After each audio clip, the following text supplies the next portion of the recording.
But the worst gig was on a Virgin flight for Virgin Atlantic. I wasn't allowed to talk about it contractually for a while. I am now. They're wankers. I agreed to it on the basis the people on the flight would know some comedy was happening. They didn't. So it took off between Edinburgh and London, it was. Cabin crew did their announcements, and then they were just like, Joe, perform. So I stood up. Front row were a load of businessmen on laptops. At one point, one of them did laugh, and I thought, well, I've done well there. Then I realised he was watching Friends. Second row were a Muslim family with children, all wearing hijabs. I'm sure very nice. Probably not into poo-out knob-in gags.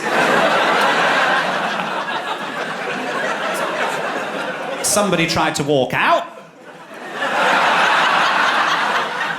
I was meant to do 10 minutes. I did 2 minutes and 43 seconds. They helpfully told me afterwards. And I don't check Twitter, I don't search my own name on Twitter, but Mum does. She found this tweet, which was just on a Virgin flight between Edinburgh and London, and one of the cabin crew got up and did some shit comedy. Lovely. Well, that'll go on the DVD, won't it? Smashing. Yes. Johnny, in the TA. Did not know what to do about him. For a while, and then I realised I know exactly what to do about you, Johnny. I'll use Claire's wisdom, I'll use Claire's philosophy, I'll be ever so slightly weird with you. And I don't think this is this weird. I said to him, I don't like the name Johnny. I'm going to call you René. And then every time he said something hurtful, often it was misogynist, it just made me think that he was the butler to the Duchess. And it just took the sting out of everything he tried. God knows how it worked, but he hated it. I managed it maximum 4 times. We were in a nightclub that evening. A woman walked past us, and he leant over to me and went, look at those great jugs. About a woman. It's the 21st century. The only time I've said, look at those great jugs, is in the glassware section of John Lewis. It's the only time that's acceptable now, I'm afraid. And I went, oh, yes, lovely jugs, René. And he grabbed me, pulled me to one side, he went, right, let's get this sorted before the rest of the stag do continues. You've got 2 choices. We can be friends, or you can keep calling me René.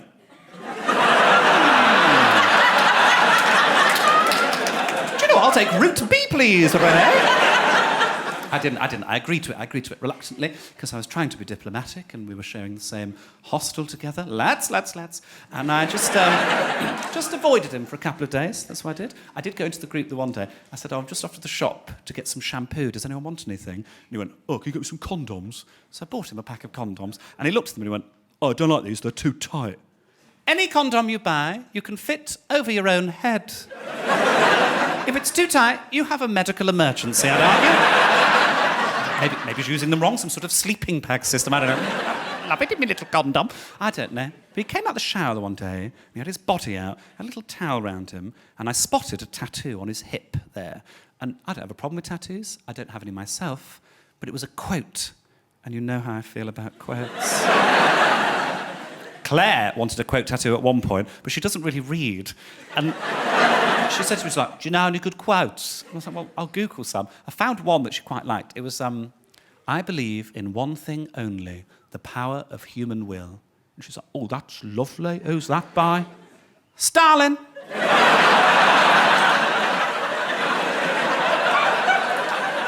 I'd Googled quotes by evil people. That's what I'd done.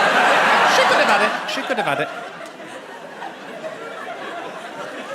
So I get it, get a quote tattoo, fine, do whatever, I don't care. But just make sure you've read the book the quote's from. Because I said to Johnny, oh, can I see what that quote is? And he went, oh, yeah, a few of the lads in the unit, we got drunk and got tattoos. Can't remember what it means exactly. It says, cogito ergo sum, which I think means I think I am. Now, some of us may know this, it means I think, therefore I am, so he was close. And I thought about it for a minute. I said, Johnny, you do know that quote's by a guy called Descartes. You do know Descartes' first name was René. What was that? Google it. And he Googled it. Oh, fuck off, we should scratch it out. In for a penny, in for a pound. Says, you do know Descartes was a very prominent homosexual. He wasn't, I just made it up. And what that quote means is, I think, therefore I am. And what it means is, even if you think just a little bit that you're gay, you are gay. That's what it means. That's true. You're all going to get this one. Last one, boys and girls. After 3, what do we think F is for? 1, 2, 3. Fisting? It's fighting homophobia, actually. Fisting. That is disgusting. Fisting. This is for children. And you're shouting fisting. G is for gay. I put Alan Sugar.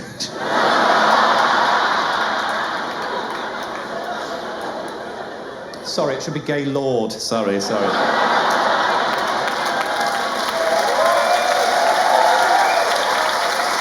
I'll rectify it when it gets to the publishers. Could send it to a few publishers. You can imagine the emails back. So we're waiting for Roger Godsiff to give a statement on the anti-LGBT protests in his constituency. And finally he does. He speaks to the press, and you can see what he said in this article. He said that the protesters were right. He was on their side. And I was so cross and sad and scared, if I'm honest. I felt like the walls were closing in on me in King's Heath. I felt like there were protests against my community, essentially against me, and the local MP was on their side. And I felt like it wasn't safe for me to be in King's Heath anymore. I felt like I should be somewhere else. So I started looking elsewhere. I started looking for LGBT-friendly areas, places that are more friendly to queer people. And in my research, I landed on this article in Newsweek, which reads, "Why are house prices higher in LGBT neighbourhoods? Buyers in gay areas face paying up to 4 times the average price." And I realised, this is the solution to both of my problems. I want to live in an LGBT-friendly neighbourhood, and I want to get my house price up to fuck off Greg. Sometimes if you want something to exist, you have to make it yourself. So that day, 4 years ago, I decided I was going to turn King's Heath into a gay village. That's what's been obsessing every waking moment since that day. Let me tell you what happened. I had no idea how a gay village starts. I just sort of presumed Jane McDonald shows up and sort of circles the area like a dog looking for somewhere to shit, and then a drag bar opens and it's done. That's what I thought happened. I did my research. There's a list of gay villages on Wikipedia. There's hundreds of them around the world, and their definition of a gay village is an urban area with generally recognised boundaries that unofficially forms a social centre for LGBT people. Now, the word I was interested in that is unofficial. There's no official body declaring which areas are gay villages. It just happens organically, naturally. There's the Castro in San Francisco, very famous gay village. It just happened naturally. I felt like there should be an official body declaring which areas are gay villages, so I created the Gayborhood Foundation. I opened a big website for them explaining who they are, what they do. The homepage image is by Lisa Scott Lee. What they exist to do is to publish a list every year of the official gayborhoods around the world. And here is that list. There's Broughton Street in Edinburgh, the Castro, San Francisco, and then nestled in there, I put King's Heath in Birmingham. I also put Chigwell in Essex, because that's where Alan Sugar lives. Just out of curiosity, you don't have to cheer if you don't want to, but give me a cheer if you consider yourself part of the LGBTQ plus community. Oh, welcome. The rest of you should leave. Met one of my friend's kids last year. Friend I went to university with, her daughter. I avoided this child for 4 years. She's 4 years old. I'd heard bad things. Met her last year. She's the worst person I've ever met. And I've met Eamon Holmes. I won't use her real name, that would be unfair. Let's call her Mugabe. And she was just spoiled, really. We were sat at dinner and she was here and she was kicking me in the legs. And at one point she caught my shin and I went, fuck. She started crying. The mum said, please don't swear in front of my child. I was like, oh, is that your child? I thought someone just condensed North Korea into a small woman, actually. Little bitch. But this is something I'm getting used to, but like sometimes people will now tweet when they've seen me out and about, say they've seen me somewhere, they might take a picture, and that's fine, comes with the job. But sometimes I don't want mum to know where I've been. And this, the worst example for this, I said to her one morning, I said, I'm going to Manchester to see my friend Josephine, we're going to have a light lunch, and then I'm going to get the train back to Birmingham. Went to Manchester, got totally shit-faced with Josephine, had a pasty on the train on the way home, little pasty to soak up the alcohol. Got home, mum was like, oh, being healthy, are you? I was like, yeah. I mean, I had a couple of glasses of wine, but I had a salad at lunch. She was like, explain this. Somebody took a picture of me on the bloody train, didn't they?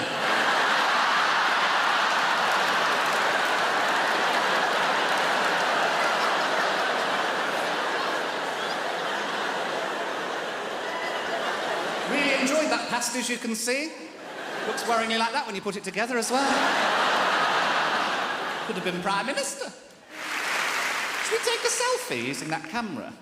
Is that possible? Where should we do it from? Maybe back here? You all want to be in a selfie? Why not? Can I hold it like I'm doing a... Smile, everyone.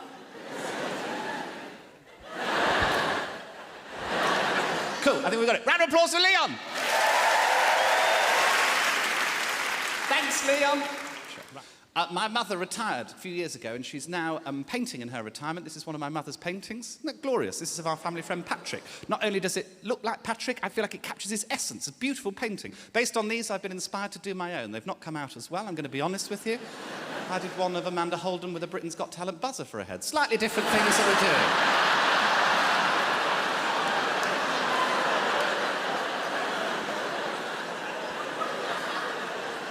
Mum will do this sort of thing, two women on a bench having a conversation, beautiful, skillful watercolour there, the skill and the time it takes to do something like that. I did a man having coffee poured in his arse. We're just doing different things.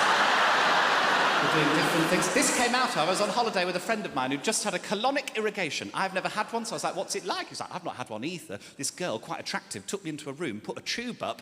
I thought the tube did everything, but actually she took it out, stood me over this thing, and then just said, go. And she said, I can wait here, I can wait outside, whatever you want. I was like, who's asking her to stay?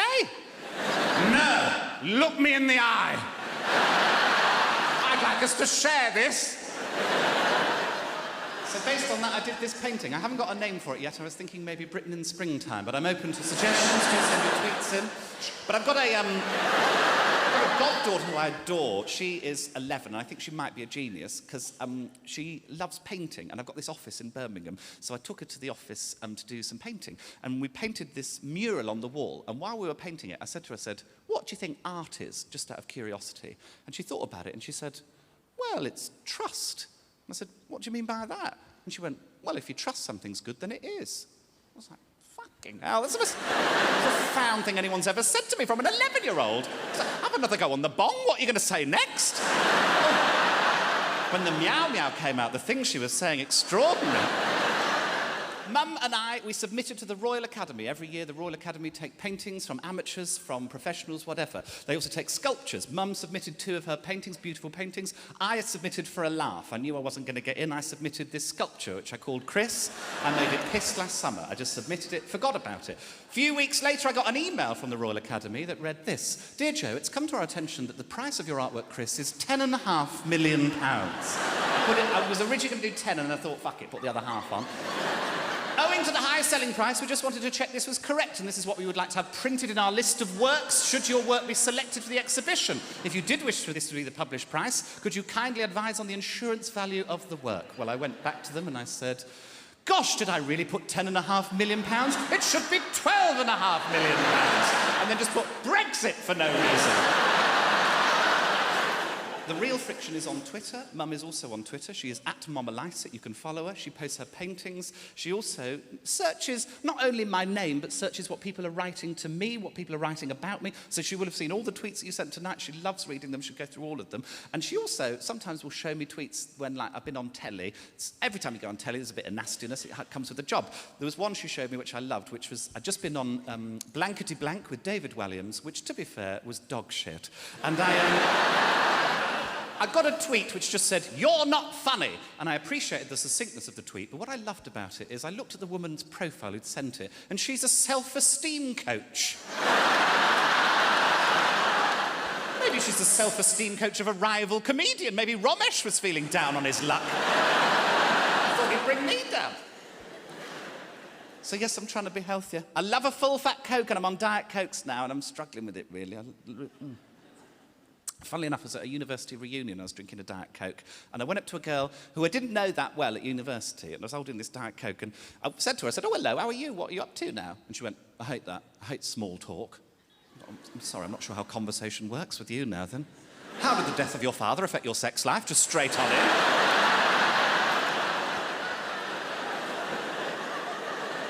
She said, you shouldn't be drinking that. And I said, why? Now, what I think she meant to say was, it's full of aspartame. What she actually said was, you shouldn't be drinking that. It's full of apartheid. I knew it was bad, didn't realise it was that bad. Bloody hell! We're going to go to an interval shortly. Before we do that, I'd like to tell you about a little project I've been working on with the EDL, the English Defence League. Any members in? Any members? Occasionally there's a crossover with my audience with the EDL. If you're not familiar with the EDL, they don't like Muslims or hair. Those are the two things they despise, Muslims and hair.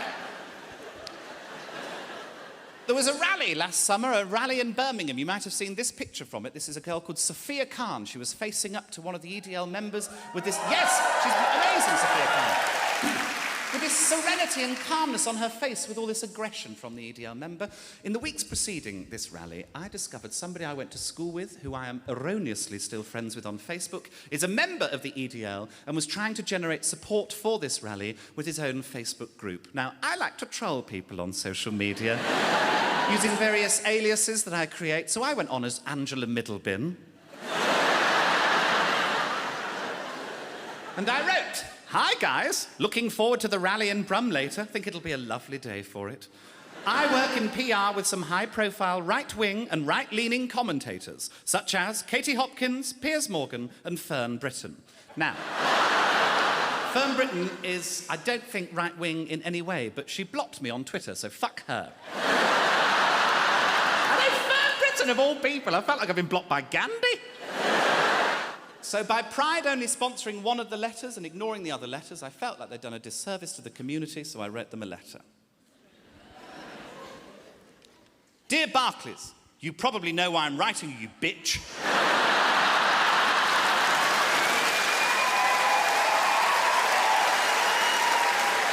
You sponsored Tom Daley to go to Pride, daft bastard.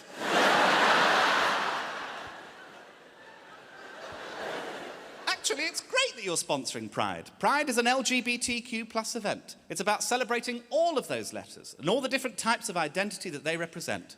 It's about people who are into kinky stuff. It's about some stuff that a lot of the people who work in your bank would find really weird.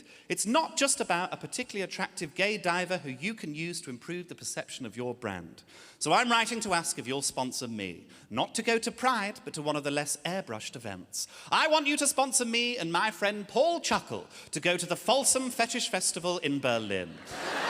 It's a festival for people who are into leather and being tied up and wearing costumes. I went a couple of years ago and nearly got wanked off by a unicorn. I've mocked up a sample Instagram post. Naturally, the real thing will look much worse. Bob's your Uncle Joe Lycett. Did dry January again this year for different reasons. I went to the doctor last summer and I was feeling tired all the time and he did some tests and apparently I'm deficient. I'm deficient in vitamins B, D, folic acid and omega-3. And he said, 1, eat better because I eat loads of trash, and also go to a pharmacy, get a supplement with all of these in, you'll start to feel better. So I went to Boots. The only supplement that has all of these in is pregnancy support. So I've been on pregnancy support for the last few months, and I tell you what, I feel like a pregnant woman. I sit down backwards onto chairs, I do that one, talk about myself the whole fucking time. I'm a pregnant woman. Sorry if you're preg, I'm going to be slagging you off now. It's just, I'm turning 30 this year, so many of my friends are having kids. I've got a text, actually, which you can use if you'd like. I'm so thrilled with it. If somebody's just had a baby, I'll text them, I'll say, "Are you sleeping?" Because inevitably they won't be, and they go, "Oh no, I haven't slept for days," that kind of reply, nonsense. And then I'll go back, and I'm so thrilled with the wording of this, I go back and I say, "It'll all be worth it when they're softly stroking your hair as you slip into oblivion."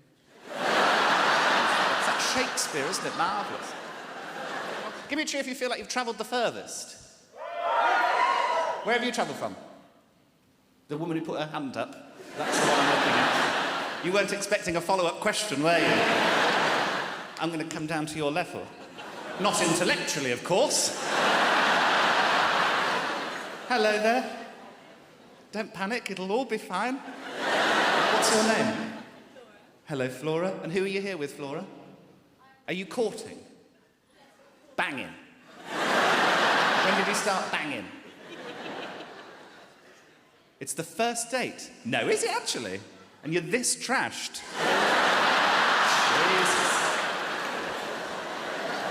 Jesus. Is it a Tinder or is it like...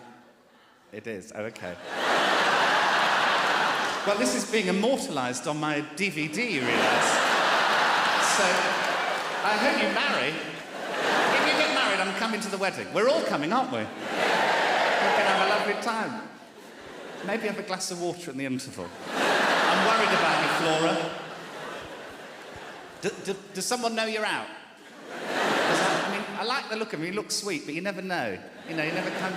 What do you do? What are your prospects? Oh, no, I wasn't asking you, Flora. I feel like you've got lots of prospects. You're a psychotherapist? OK, what do you do? You make stuff in China. He's a drug dealer, isn't he? He's a drug dealer. Good luck to you, Flora. What's your name, man that makes stuff in China? Paul. Paul and Flora, that sounds nice, doesn't it? Feels like a lasting relationship, I feel. Have you just... How long have you both been single? I feel like we're on Love Island now. How long have you both been single? Flora? 3 years? 2 years? Okay. 6 months, okay. So about time, yeah, it's ready to... Yeah. I've been single for about 2 years. Ready to fuck all of you. This is how I get... This is how I sort of allure you in, just by sitting in this very attractive way. I find it quite weird talking about my father on stage. I never did it. I've been doing stand-up 10 years, and I didn't do it when he was a teacher because I didn't want to undermine his authority. But also, there's just no real friction with my dad, really. He's just a lovely man. We just get on really well. When I came out as bisexual on my 21st birthday, obviously very nervous about that, didn't really know what he was going to say, and he was so lovely. I said to him, Dad, I think I might be bisexual. And he went, that's fine, as long as you're happy, I don't mind, whatever. And I was sort of annoyed. I was sort of like, punch me, give me a story. And I was sort of trying to escalate it. I was like, I'm taking drugs. Don't tell your mother. I'm listening to Snow Patrol. Get out of my house. So he's been amazing, he's been extraordinary. I've also been getting help with the house from a friend of mine called Peter. You'll learn a lot about Peter in this show. He's one of my oldest, dearest friends. He's hard to explain in a short way, in a sort of succinct way. I find a good way of giving you a bit of an idea of what Peter's like is to tell you that he once tried to spend 24 hours in a 24-hour Tesco.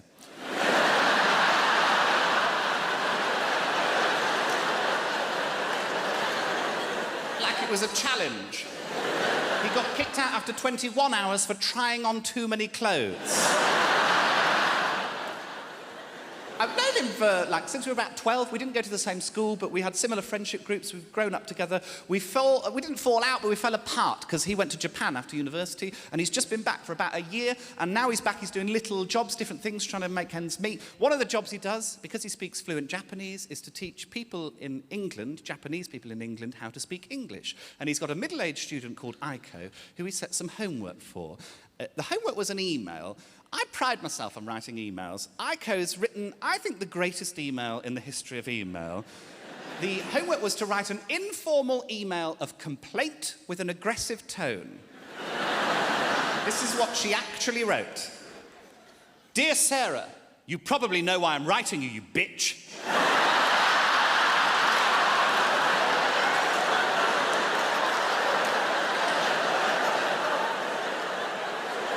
Start every email with that from now on.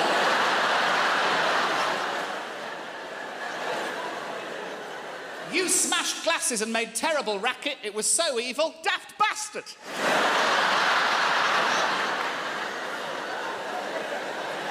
Whatever, make up for it immediately. Bob's your uncle, Aiko. Isn't that strong? Full marks, of course. Look, that's a nice shirt. Is that Ralph Lauren? Oh, my word, someone's got money. What's your name, sir? Hello, Richard, I'm Joe. It's me. What do you do, Richard? A scientist. A scientist in my audience. Oh, my word. Normally thick as shit, Richard says. What a treat. What sort of science do you do? I make dermatological... Drug dealer? Yeah. Dermatological things, for skin, that is. I know words. So, I've got a bit of a rash, actually. So I've been using Umovate. Is that not good? You should use semen. I should use semen. What do you think you were coming to? Oh, you're coming to? Come on, have some respect. It's my DVD. Jesus. I should jizz on my feet, that's what you're saying. My mum and dad in. Mum and dad are in, and I've got to jizz on my feet now. What a finale that'd be to the show. Can you imagine? It was very funny, And then he just jizzed on his feet. It was really... And because he was under pressure, it took him ages to get it out, but it's really... So are you a homosexual? I'm not. You're not? No. Oh, somebody laughing at that somewhere. Disbelief. Have you got a girlfriend? No. No? You're looking? Yeah. I don't believe you. You say yes, but so who are you here with? This gentleman here. Hello there, what's your name? I'm Chris. Hello, Chris. How do you know each other? Went to college together. Yeah. You gave the answer and then you went, yes, I'll agree. As if to say, this isn't a grinder date, but it is. Okay, went to college together, okay. And are you a scientist as well? I'm not, no. You're not, no. Oh, you seem disappointed. What do you do? I do digital marketing. Digital marketing. Oh, dear. I really expected better, really, on the front. No, look, so nice to meet you both. Thank you for coming along. I hope you enjoy the show. Have a lovely life. Bye-bye. My mother, a great worrier, my mother. She's got worse as she's got older as well. She bought me a first aid kit for the car. I do mainly motorway driving. Not sure how useful a first aid kit's going to come in a smash on the M6. I'm going to ring 999 and go, well, my condition is my legs are crushed to bits and I've got a bit of metal sticking out of my abdomen and according to this thermometer, a slightly higher than normal temperature. No, don't send the fire brigade to cut me out. I've got these tiny little scissors. She's also on social media as well. She searches my name to see what I'm up to when I'm away from home. She's not going to be pleased with Tracy's beaver, I can tell you that for a fact. She started replying to my tweets, and I try like jokes and one-liners on Twitter.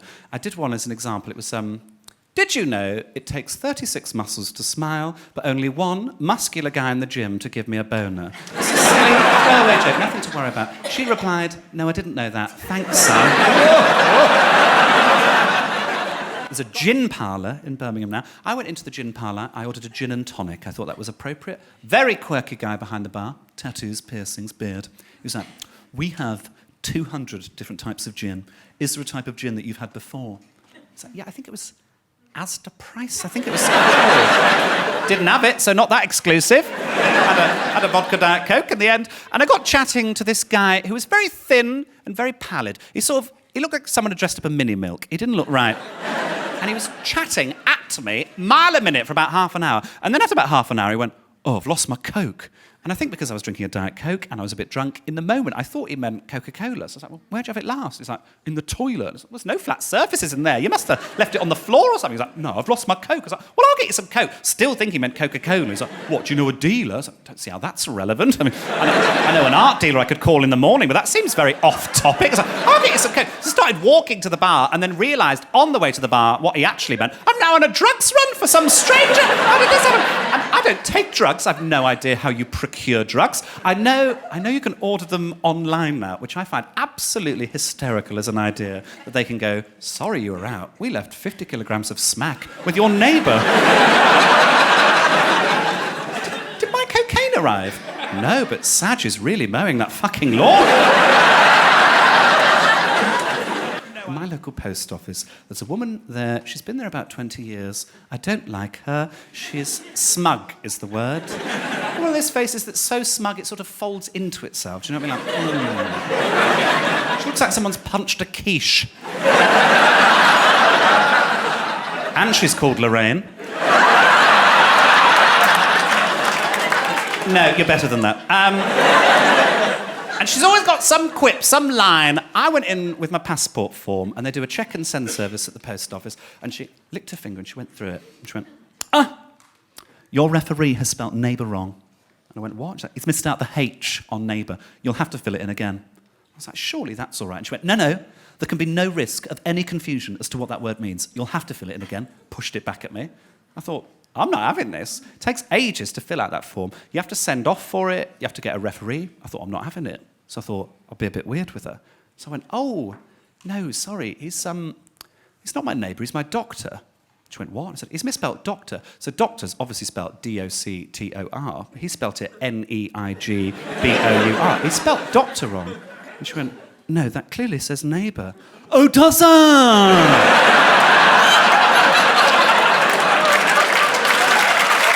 We've got now, as well, we've got a 24-hour Starbucks in Birmingham. Nobody asked for one. We've got one. The staff at 4 a.m, genetically closer to a moth. I went in at 4 a.m. It's only the once. I came back late from a show. I thought, I'll treat myself. I'll have a hot chocolate. Guy behind the counter obviously couldn't cope with daylight or anything. He was like, can I take a name? And I said, yeah, it's Joe. Can I ask why? He went, just in case the order gets confused. Looked around an empty Starbucks. I shuffled along to the service counter. Took him ages to make it. And then he went, hot chocolate for John. So to make a point, I just waited. Well, John will be here in a minute, won't he? Oh, he loves a hot chocolate, our John. I suppose what it's gentrification, isn't it? It's happening everywhere. I don't mind it really, because it's nice to have nice places to go out and whatever. I think my issue with it is that it jumped up at me, because I didn't go out for a while, because I was writing a sitcom about gay pirates. But I only got 2 lines of dialogue, which is one of the characters goes, "Where's the treasure?" And then somebody else goes, "You're a treasure." That's what I got. Something in it. I now need to get up with a level of dignity. Your dress is lovely. Where's that from? Tesco?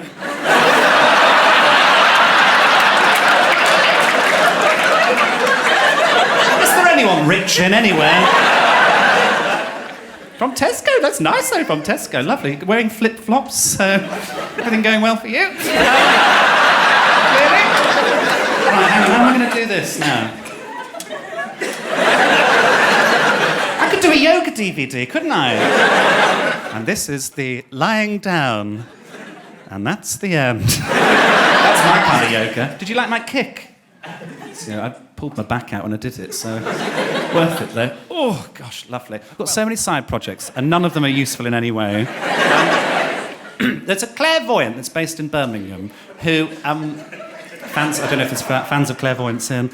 She has this flyer that she's been putting around old man pubs, and you know I love an old man pub, and she's advertising for her work. But one of the things on the flyer is that it says free first reading over SMS text message. You know what I'm like. So I'll read to you what I sent to her. Hang on, I'll have to change the name. Hello, Rebecca. There we go. Hello, Rebecca. I'm trying to contact someone. Can you help? That's what I sent her. She said, yes. First reading is free. What is your name and who are you trying to contact? I said, my name is Joe and I'm trying to contact my mother, Helen, who is alive and well. She said, do you have anything of hers to hand? I said, yes, I have a scarf. She said, OK, hold the scarf in your hand. Text me the first 3 words that come to mind. It can be anything. Don't try and edit yourself. So I did casserole, Ford Focus, abusive.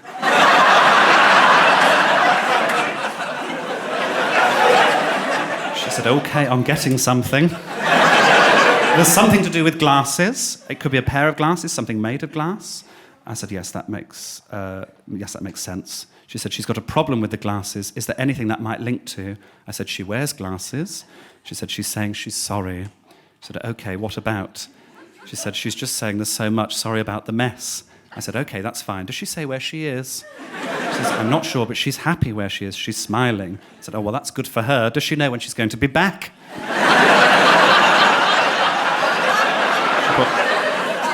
She says she'll see you soon. She'll make it up to you about the glass. I said, oh, I see. She's saying for me to smash the glass. She's like, I'm not sure. I've lost contact. I said, OK, I'm going to smash the glass. She said, what glass? I don't think she wants you to put yourself in danger. I said, well, I'm outside the house without my keys. I'm going to have to get in somehow.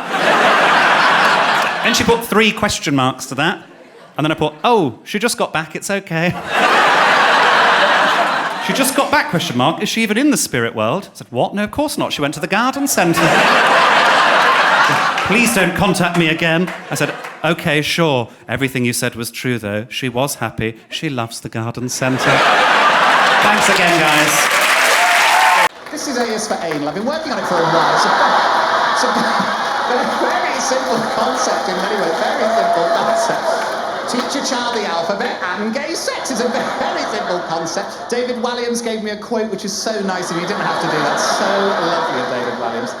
And we can play this together, boys and girls. Shout out, what do we think B is for, boys and girls?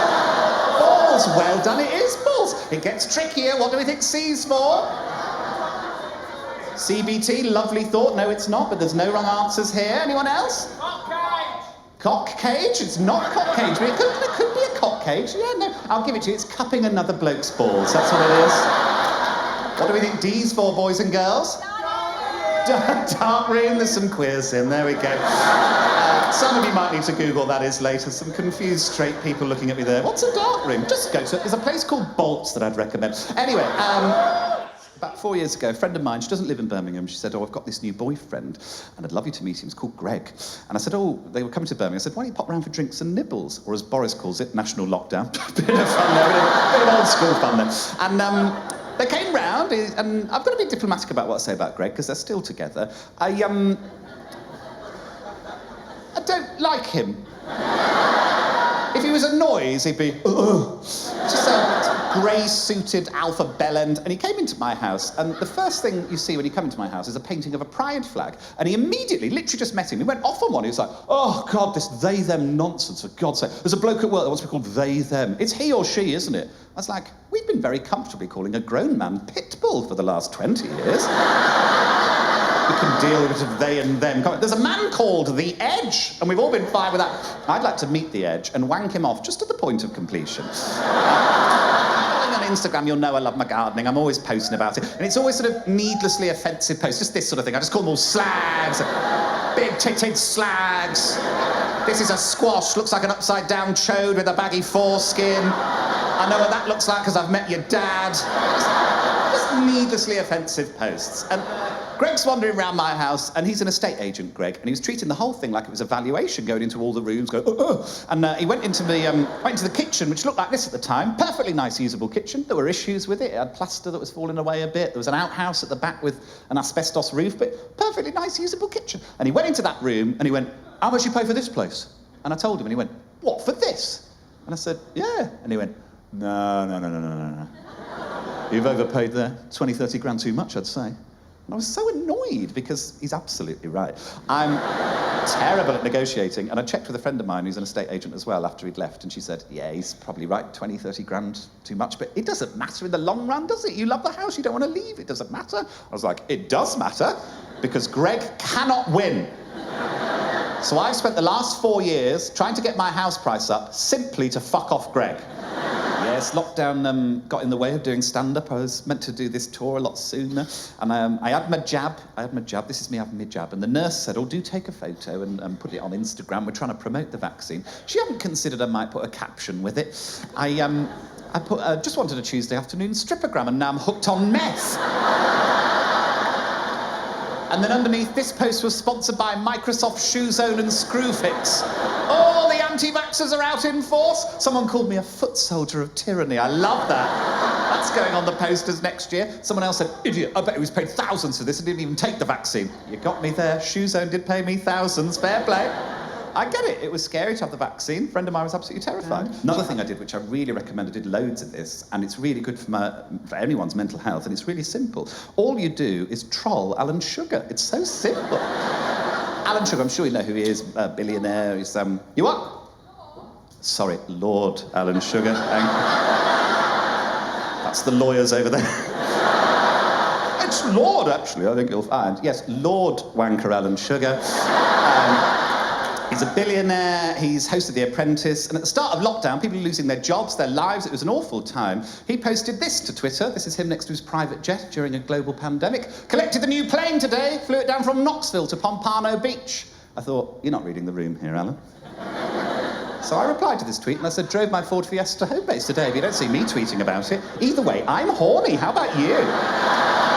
This started an absolute flirt fest with Alan Sugar because he replied to this. He said, but you did tweet it, you double-barrel He thinks I'm a princess. That opened the floodgates to me flirting with him every morning in lockdown, sending this sort of thing. Good morning, my little Lord Sugar Puff. I mean, I did so many. I sort of lost my mind, really, but I did it because I think he's a twat. I think he's lost it. I think he's a bellend. And I think he'll die before me, but if he doesn't, I don't want him to win. And I thought about this. I was like, how do I win against Alan Sugar in death? And I solved this problem. And what I've done is I've rewritten my will. This is my actual will. This is page 2. If you look at section 6, Alan Sugar gets the Ford Fiesta. I've actually come up with a game show which I think is quite good, but I haven't worked out the numbers yet. It doesn't really matter. Let's say it's a 100 grand jackpot, 10 contestants, 7 days to get a positive COVID test. I think you'd watch it. People scrambling around licking doorknobs in hospitals, you'd watch it. We'd call it, who do you PCR? Yes. I'm actually very anti-BBC these days as well, actually. I'm suing the BBC after what they did to me at Strictly.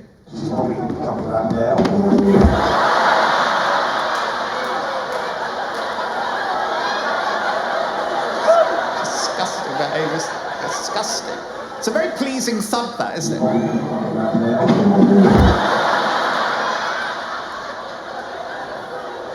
Very right-wing, very right-wing. I've lost fans because I'm so right-wing, because Boris Johnson, who's my ride or die, when he was Prime Minister, for the first time, just in case, they can cut it if it doesn't happen, when he was Prime Minister, I like to be supportive of him, you know, I like to do a supportive tweet to him when he did Prime Minister's questions, this sort of thing. Don't let them get to you, babe, they're just jealous. That must have been tough, babe, proud of you. Don't rise to it, babe, I'm with Nadine, we're on your side, no matter what. People would reply to these tweets, they'd say things like this. Remind me never to book a ticket to see you. Oh dear, was a fan, bye. Seriously, you're losing fans. Time to confirm if it's a joke. Confirm if it's a joke! Exactly the sort of person you want in a comedy audience.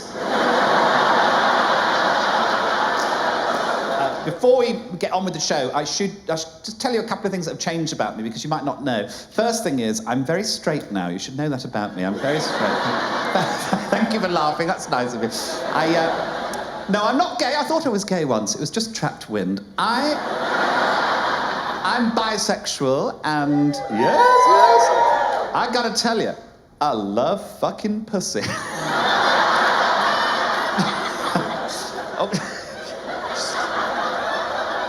Love licking a tit. Can't get enough. Tongue punching a minge. I love it.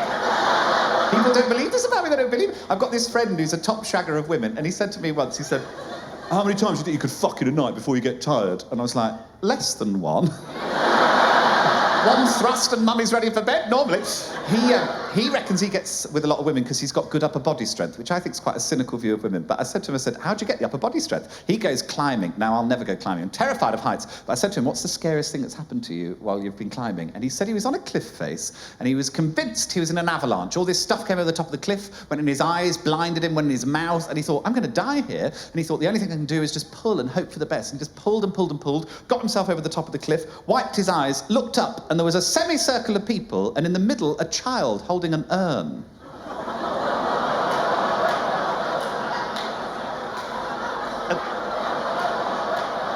This little boy just went, Grandma? First time she's been eaten out in 30 years? Is that too much for it? Fuck off. I'm sorry, there's a lot of sewing bee fans, and I can sense it, I get it.